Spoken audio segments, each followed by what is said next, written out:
how to enable two-factor authentication on Deribit. Hi everyone, welcome back to Trading for Beginners. Two-factor authentication adds an extra layer of protection by requiring a verification code whenever you sign in or make changes. So, if you want to set two-factor authentication to protect your account, here is how you do it. Launch open any web browser on your computer, your mobile devices or your laptops and then type in deribit.com and search. Also make sure you are logged in inside your Deribit account by entering your correct credentials. Now, from the homepage of Deribit, go to the upper right corner and mouse over to your profile icon and click on Security Keys inside it. You'll then come across this Security Keys tab where you can click on Finish Two-Factor Authentication Process on the right.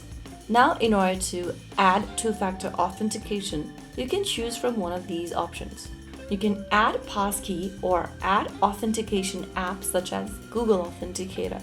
Just choose any one of these options. Now, since there is two different options, I'm just going to select this Add Authenticator App 2FA option and now enter a unique name for your security key and click Continue. On the next page, open up your two-factor authentication app and then scan the QR code that has been displayed over here, or you can also paste in this key over here at the bottom. Whichever key is generated for you, you can copy that and paste it inside your Google Authenticator app. Now I'm just going to open up the Google Authenticator app on my mobile device, which you will not be able to see. Simply go ahead and open it up and tap on the plus icon at the bottom right. You can tap on Enter Setup Key or Scan QR Code option and scan the QR code displayed on the page. Soon after you do that, you will be able to generate Deribit code inside your Authenticator app.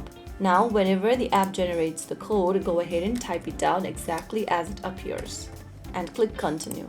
Soon after you do that, a security key will be added in your account and you have successfully enabled two-factor authentication. Now, from the same page, you can also add passkeys to secure your Deribit account using your fingerprint, face, ID, screen lock or security key. Click on the Add Passkey option and follow through the steps if you want to use the passkey option. So that is how you easily add two-factor authentication on deribit.com. If you found the video helpful, don't forget to like, share and subscribe to our channel. I will be back again in the next video. Stay tuned. Till then.